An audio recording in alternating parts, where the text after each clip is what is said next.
menyambung dari doa ini, masuk kepada topik kita sore hari ini tentang apa? Ada untukmu ya. Ada untukmu. Ada yang tidak akan pernah meninggalkan kita. Ada yang tidak akan pernah melupakan kita. Dan ada yang tidak akan pernah menyakiti kita. Siapa itu? Allah Subhanahu wa ta'ala. Maka ketika teman-teman menjalani hidup, ya, hidup, masih ada nggak ininya, spidolnya? Jadi ketika teman-teman menjalani hidup, ya, di antara yang harus benar-benar kita pahami dalam hidup adalah apa yang jadi tujuan hidup kita, gitu. Ya, kenapa ini penting? Karena tujuan hidup itu nanti yang akan mengantarkan, akan dibawa kemana kehidupan kita. Ini jadi penting banget. Coba Hilman mau tanya, teman-teman sampai usia hari ini udah tahu belum tujuan hidup kita mau kemana? Oke, coba Ikhwan yang sebelah kiri, antum ada masalah apa sih? Kayaknya bengong gitu loh. Ya Allah. Coba tujuan hidup kita apa?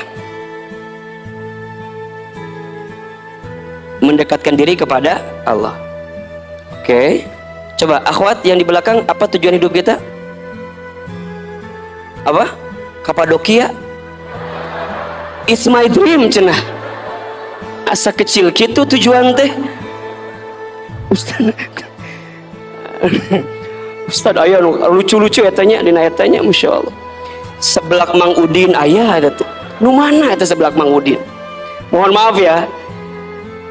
Tujuan kita itu bukan yang sifatnya dunia gitu ya, terlalu kecil kalau tujuan kita hanya itu gitu.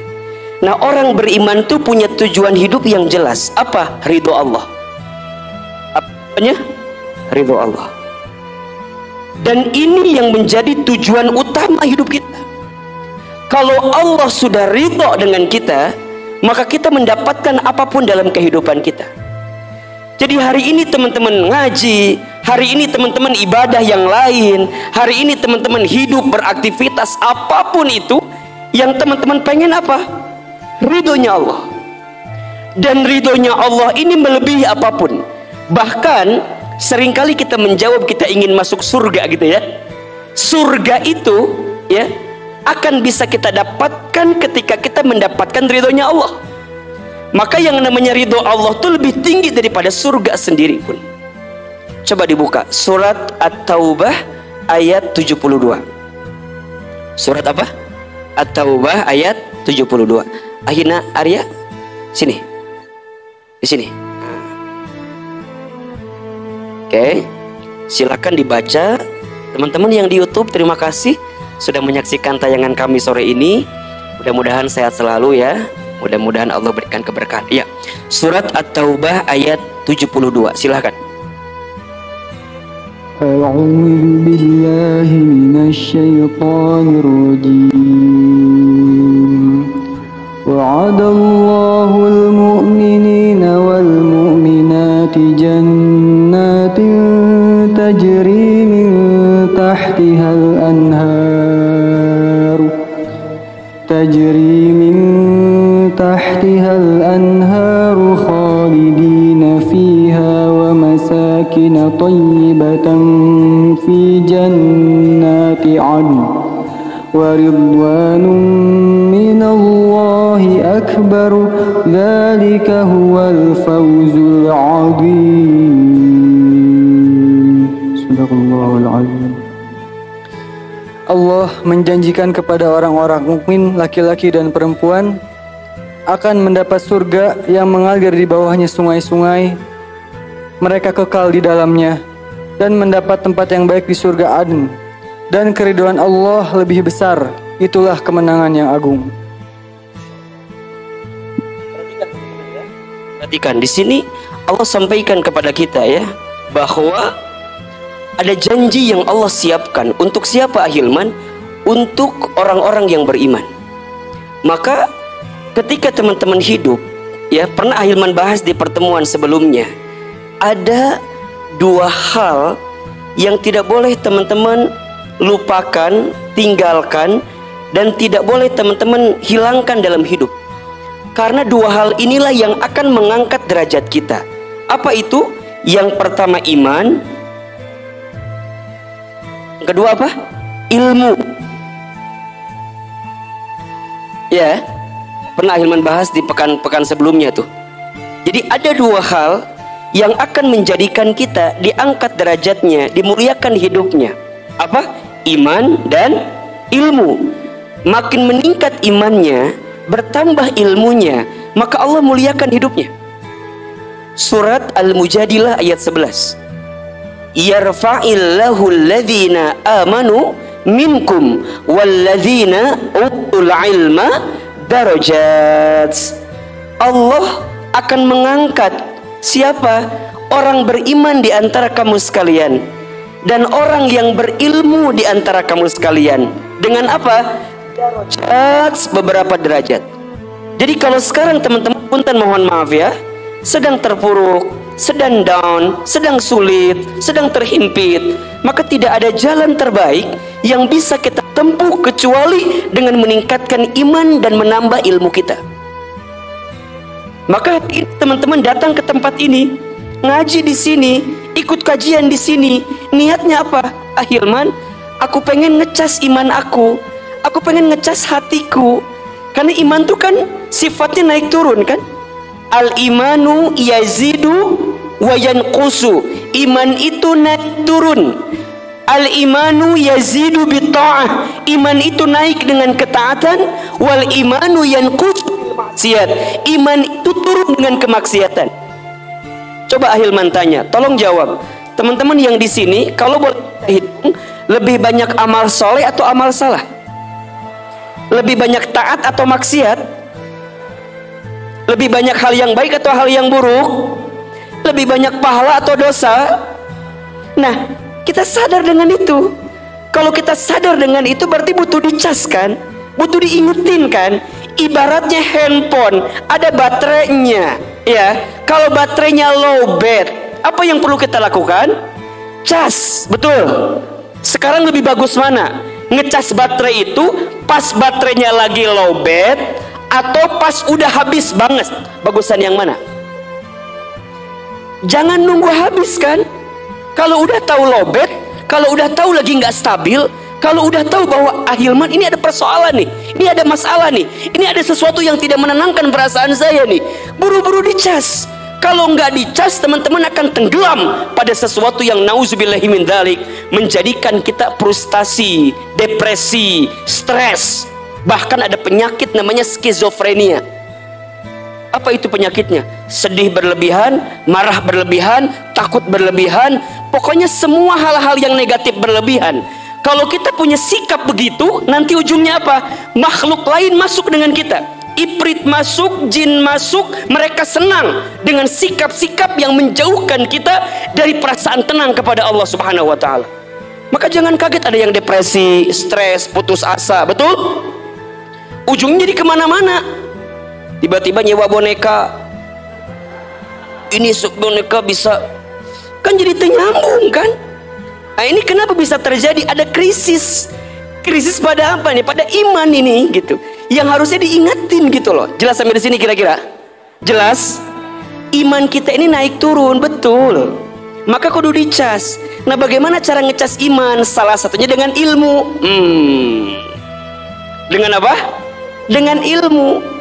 Makanya kalau orang yang ilmunya bertambah, maka dia akan menguatkan hatinya, kemudian meningkatkan imannya. Yang nanti kalau imannya meningkat kan gitu ya, apa? Ibadahnya tambah bagus. Kalau ibadahnya tambah bagus, amalnya tambah banyak. Kalau amalnya tambah banyak, berarti akhlaknya makin indah karena ada ilmu. Maka teman-teman sayang, ini pesan dari Hilman ya. Kalau nanti teman-teman berumah tangga, pesan dari saya. Kalau teman-teman ingin ditinggikan derajat rumah tangganya, tingkatkan iman, tambahkan ilmu. Karena banyak rumah tangga yang mengalami kegagalan bukan karena kurangnya cinta, tapi karena kurangnya iman dan ilmu. Kurangnya apa? Iman dan ilmu. Nah, orang beriman ya, orang yang senantiasa beriman kepada Allah, maka Allah janjikan untuk mereka apa? Jannatu adnin, surga Aden. Ada surga Aden. Lanjutkan kembali, waridwanu minallahi akbar, dan keriduan Allah lebih besar. Dzalika huwal fawzul azim. Itulah kemenangan yang abadi. Jadi kita maunya ridho Allah gitu. Coba sekarang saya mau tanya, teman-teman mau nggak dapat ridhonya Allah? Mau atau tidak? Sekarang teman-teman nanya, "Aa, gimana caranya dapat ridhonya Allah?" Maka jawabannya, kalau kita ingin dapat ridhonya Allah, berarti kita harus belajar ridho dengan Allah. Apa itu ridho? Sikap menerima. Apa yang perlu kita terima? Raditu billahi robba wa bil islami dina wa bi muhammadin nabiyya wa rasulah. Ya Allah, aku ridho Engkau adalah Tuhanku. Ya Allah, aku ridho Islam adalah agamaku. Ya Allah, aku ridho Nabi Muhammad SAW adalah Nabi dan Rasulku. Kan gitu. Jadi kita kudu ridho. Berarti kalau ridho di sini gimana, Ustaz? Berarti kita ridho perintah Allah. Kalau Allah memerintahkan sesuatu, ya kita kerjakan. Karena bukti ketaatan kita bentuk ridhonya kita kepada siapa? Allah. Allah melarang kita sesuatu, maka kita tinggalkan. Ini bentuk ridhonya kita kepada Allah.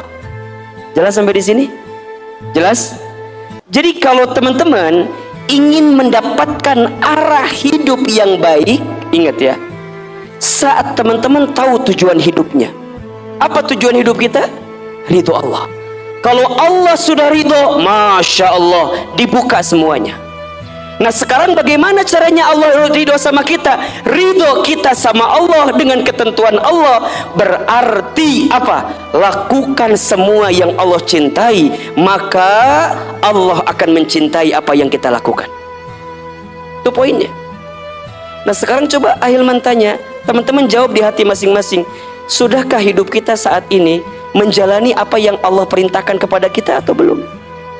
Apakah kita masih hobi menjalankan apa yang Allah larang dalam hidup kita atau belum? Nah itu, ini yang harus kita kuatkan di sini.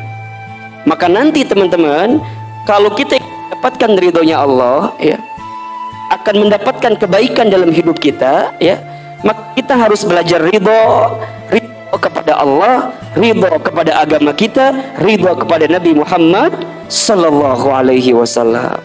Berarti ya kita harus menjadikan setiap kehidupan kita itu Allah kembali. Kalau kita bicara sesuatu yang disukai oleh Allah, kita mendengarlah sesuatu yang disukai oleh Allah.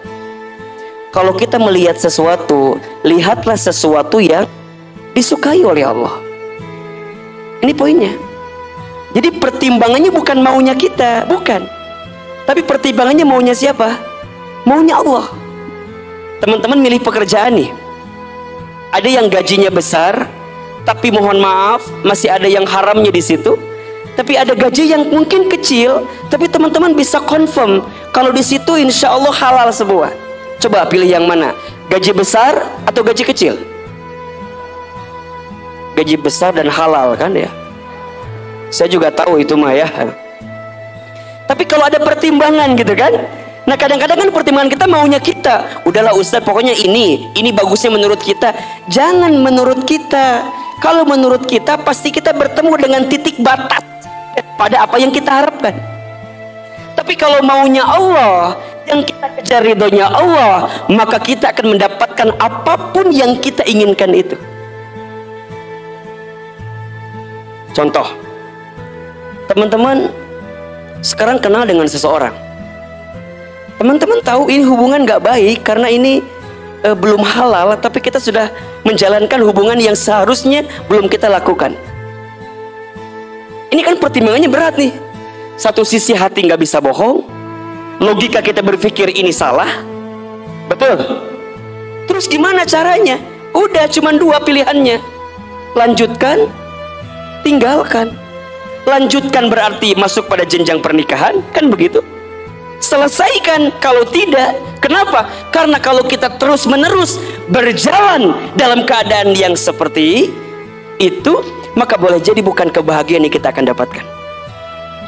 Makanya teman-teman, belajarlah hidup sesuai dengan apa yang Allah mau, bukan dengan apa yang kita mau. Dan pertimbangannya adalah apa? Ridhonya Allah Subhanahu wa ta'ala. Maka belajarlah mengembalikan segala sesuatu hanya ke Allah. Lihat indikatornya adalah indikatornya mana yang Allah sukai dan senangi. Karena hanya Allah lah yang tidak akan pernah meninggalkan kita. Manusia ada capeknya, ada lelahnya, betul? Harta ada habisnya. Pangkat jabatan ada pensiunnya, betul? Semakin teman-teman berharap pada sesuatu yang tidak seharusnya dijadikan harapan, maka teman-teman akan sakit sesakit-sakitnya. Belajarlah mengembalikan segala sesuatu kepada Allah, karena Allah lah yang tidak akan pernah meninggalkan kita. Ustadz, apakah Allah itu dekat dengan kita? Sangat dekat. Surat Al-Baqarah ayat 186. Coba dibuka. Surat apa? Al-Baqarah ayat 186. A'udzubillahi minasyaitonirrajim. Bismillahirrahmanirrahim. Wa idza sa'alaka ibadi anni fa inni qarib ujibu da'watad da'i idza da'an falyastajibu li wal yu'minu bi la'allahum yarshudun. Perhatikan terjemahannya. Wa idza sa'alaka ibadi anni fa inni qarib. Kata Allah, dan jika kamu bertanya di mana Allah itu, katakan fa inni qarib, aku ini dekat. Allah itu sangat dekat. Sangat dekat. Bahkan Allah lebih dekat daripada urat nadi kita. Barang siapa yang mendekati Allah dengan berjalan, maka Allah sudah mendekati kita dengan berlari. Siapa yang ingat Allah dalam pikirannya, Allah sudah ada dalam denyut nadinya. Allah sangat dekat dengan kita. Kemudian apa yang Allah minta sama kita? Kalau engkau merasa Allah itu dekat, ya, wa idza sa'alaka ibadi anni fa inni qarib ujibu da'watad da'i idza da'an. Lihat, ujibu da'watad da'i idza da'an. Aku akan menjawab setiap permintaan, permohonan hambaku jika hambaku meminta kepadaku.